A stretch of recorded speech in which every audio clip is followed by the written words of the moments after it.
420 grams of grapes. 290 calories. 420 grams of grapes, 290 calories. And that's 240 calories of Greek yogurt. Just track it. Track it. If you're a guy, eat 1800 calories max. It's so easy. If you're a girl, 1200.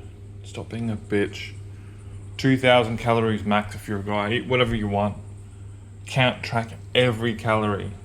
Use canned goods. Potato, canned soups. Easy to weigh this sort of shit. Fruit.